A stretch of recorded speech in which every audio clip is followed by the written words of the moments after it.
yo le pregunto al fiscal que por qué lo entrevista, en vez de entrevistarlo Hernando Contreras, que es el fiscal que lo recibe, por qué lo termina la primera entrevista, porque se la hace Gilberto Landaeta.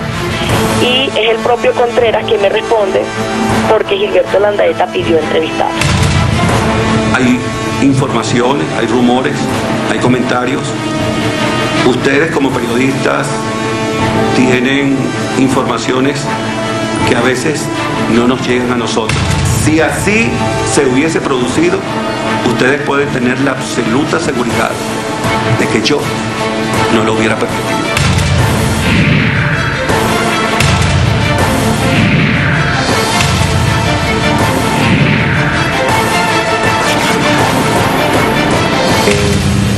¿Qué más? Vamos al inicio de esta historia. A finales del año 2005 aparece un ciudadano llamado Giovanni Vázquez de Armas, quien dice conocer información del caso Anderson. ¿Quién lo recibe? El fiscal Hernando Contreras. Pero ¿cuál sería el procedimiento legal a seguir? El testigo podría denunciar ante el Ministerio Público o un órgano de policía e investigación penal, realizándose un acto de entrevista. ¿Existe esta acta de entrevista? Hasta ahora las personas autorizadas han hablado de una prueba anticipada, no de un acta. Una vez conocida la denuncia de Giovanni Vázquez, el Ministerio Público debió investigar los hechos denunciados por el presunto testigo, teniendo que llamar a las personas que señalaba en su declaración.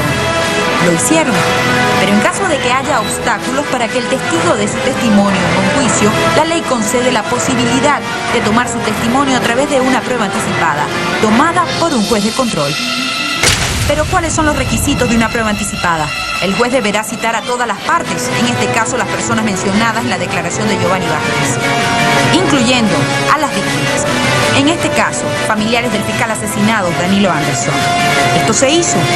Terminado este acto, su resultado se le entrega al Ministerio Público. Es decir, un testigo, una prueba anticipada solicitada por el Ministerio Público, un resultado. Pero ¿sabe usted que fuera del expediente del caso Anderson existen dos pruebas anticipadas más? Pruebas anticipadas donde se nombraban a otros autores con fechas de realización diferentes. Pero una de ellas tiene la misma fecha del acta que consta en el expediente. Se realizó a la misma hora, pero con diferentes contenidos. Estas pruebas tienen sellos húmedos, firma y huellas del testigo Giovanni Vázquez de Armas, firmadas y con sello de la Fiscalía Octava del Ministerio Público, a cargo para la fecha del fiscal Gilberto Landaeta. Esta es la prueba anticipada realizada al testigo, que consta en el expediente. ¿En qué se diferencia a las otras versiones originales con sello, pero que no están en el expediente? El contenido en las versiones 2 y 3 es exactamente el mismo, pero la fecha en la que se hicieron es diferente. Léase. El día de hoy, sábado 27 de agosto de 2005, siendo las 10:30 horas de la mañana. Y en la versión 3, la fecha es 29 de agosto de 2005, siendo las 10:30 horas de la mañana. Las dos versiones tienen sellos húmedos y firma del testigo. La versión 3 no solo tiene los sellos, sino la firma del fiscal octavo para la época, el doctor Gilberto Landaeta Gordon, la del testigo y la secretaria, Joana Antiesa Clavier, firmada y con un sello del juzgado 19º de primera instancia en función de control. ¿Cómo explicamos que existan tres pruebas anticipadas? Veamos las diferencias entre la prueba que consta en el expediente y estas versiones aparentemente originales. La versión que consta en el expediente señala como fecha de solicitud de la prueba anticipada el día 27 de agosto de 2005, mientras que en las versiones 2 y 3 tiene como fecha de solicitud el día 26/8 de 2005. Hay algunos datos que no aparecen en la versión número 1 del expediente, pero sí en las versiones 2 y 3. Veamos. Versión 2 y 3 dice: en esta jurisdicción, dicho ciudadano viene de estar gozando de una medida de protección por parte del gobierno colombiano, según él lo manifiesta, refiriéndose al testigo. Esto no aparece en la versión del expediente.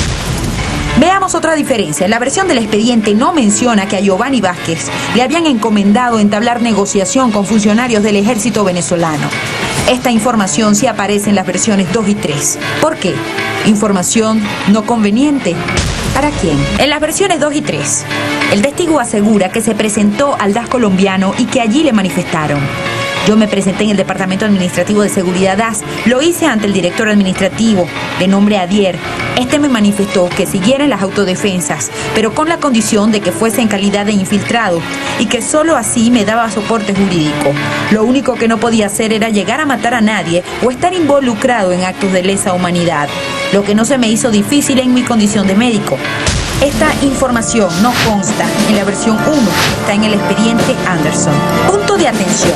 En la prueba anticipada, versión número 3, firmada y sellada por el fiscal Gilberto Landaeta Gordon, el testigo Giovanni Vázquez y la secretaria, aparecen nombres que no están en la prueba anticipada del expediente. ¿Quieres saber cuáles?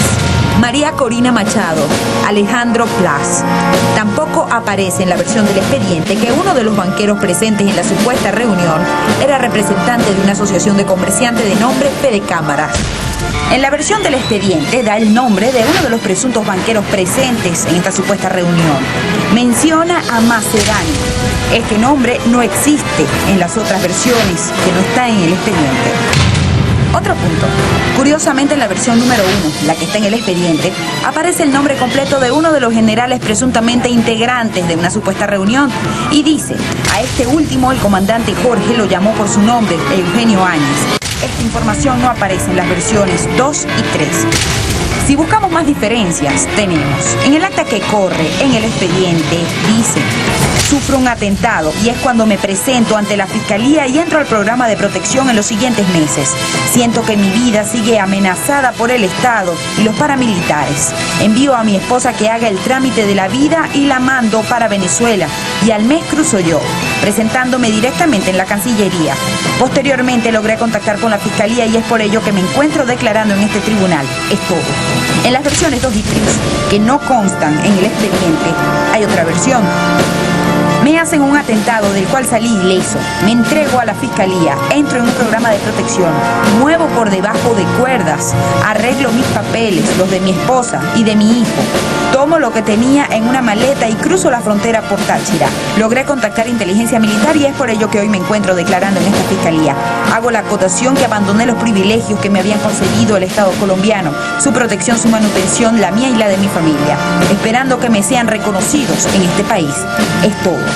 En la versión 1 que consta en el expediente no dice que salió ileso del atentado, tampoco que él arregló todos sus papeles y los de su familia por debajo de cuerdas. La versión original tampoco dice que perdió los beneficios de Colombia. Otros cambios en la versión de Giovanni Vázquez.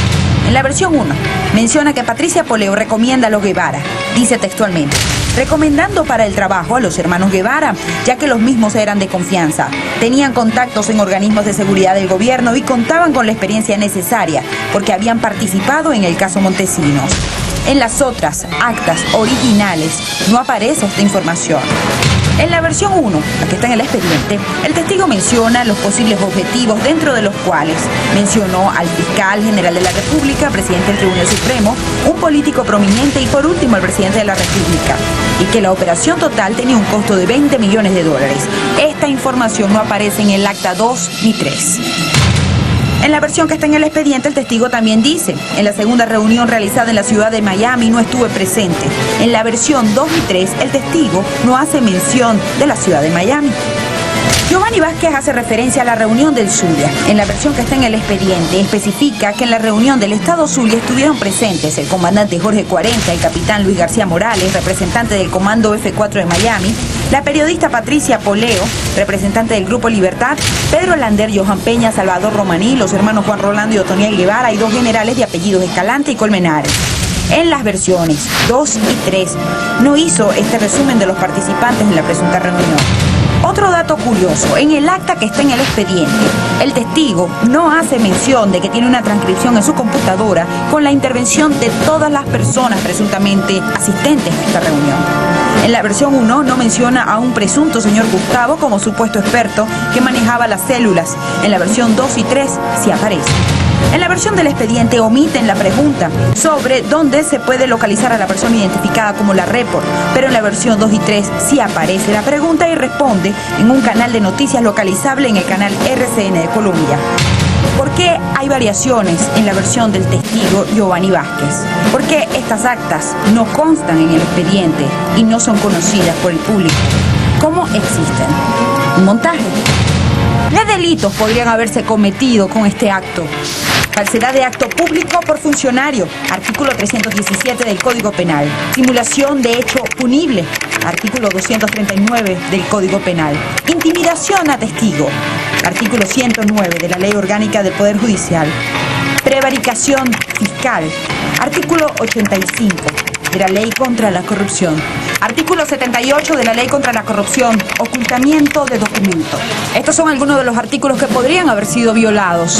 Y la duda latente de cuál es el verdadero interés de presuntamente manipular un testimonio.